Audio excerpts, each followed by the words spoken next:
Bonjour, Dongo, le conseiller, l'agripreneur et le promoteur agricole.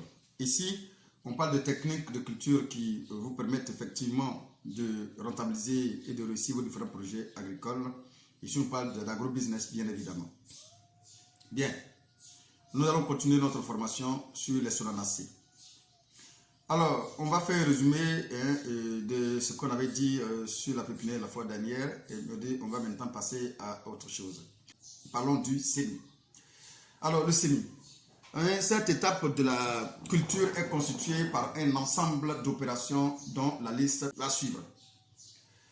Alors, avec un râteau, on va tracer des petits sillons distants, comme je l'ai dit, de 10 cm dans le sens de la largeur.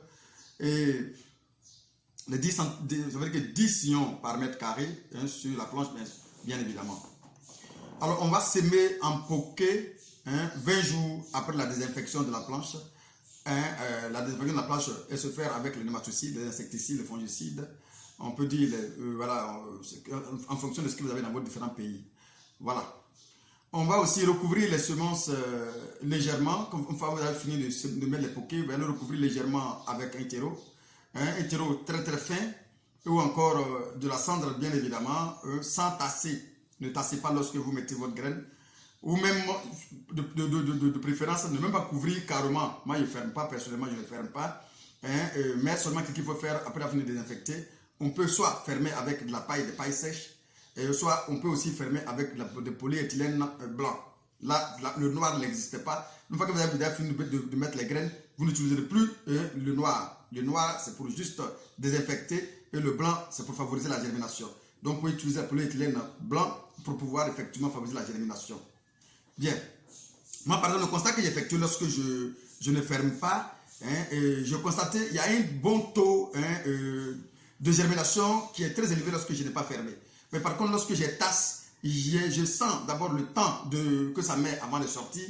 Ça met beaucoup de temps avant que quelques rares graines vont sortir, vont germer et sortir de la terre.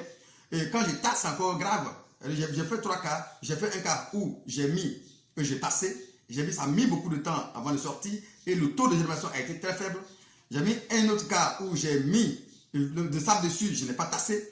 Et là, ça sortir un peu, le temps mis pour sortir a été quand même un peu faible. Mais le taux de germination a été légèrement aussi et faible aussi également. Mais lorsque j'ai mis les graines sans tasser, mais désinfecter bien la planche, le taux de germination a été impeccable et surtout, il y a un bon taux de germination et le temps mis pour germer a été très très raccourci. Alors j'ai compris une chose, c'est que c'est dû au fait que donc, lorsque je tasse, il y a beaucoup de graines qui rentrent en profondeur et puis étant donné que les bourgeons, les plantules ont des difficultés, sont très petits, on ne peut pas pousser le sol quand c'est trop tassé, quand c'est trop dur pour sortir. À défaut, ces graines vont pourrir et vous perdez beaucoup de graines en ce moment-là. C'est pourquoi il est très bon de savoir comment faire votre pépinière, c'est très très important. Bien. Alors, une fois de faire tout cela, on vous demande de l'arroser, faire arroser chaque jour, matin et soir, à raison de 10 litres d'eau par mètre carré. L'arrosoir, il faut utiliser la pomme de l'arrosoir, il faut utiliser la pomme pour pouvoir arroser avec 10 litres d'eau par mètre carré. Quand les plants sortent de la terre, arrosez doucement entre les lignes, bien évidemment, et diminuer la quantité d'eau lors de l'arrosage pour éviter la fonte des pieds. Alors 10 jours après la levée, il est conseillé effectivement de faire un démarrage à lieu pour éclaircir les semis sur les lignes bien évidemment en enlevant les plants qui sont échétifs. Voilà. Mais une pépinière bien effectuée n'a pas besoin de démarrage. Je vais dire, lorsque vous mettez les poquets à distance raisonnable, tout simplement, vous allez voir que les plants vont sortir tranquillement, et bien espacés, bien aérés. On n'aura pas besoin de démarrage. Alors, les plants en pépinière sont traités une fois par semaine à l'aide d'un pulvérisateur, bien évidemment à dos, voilà, tout simplement de 16 litres. Alors, un pulvérisateur de 16 litres pour traiter 150 mètres carrés de pépinière. C'est très important. Les produits chimiques sont utilisés et dilués dans 16 litres d'eau et selon les doses suivantes.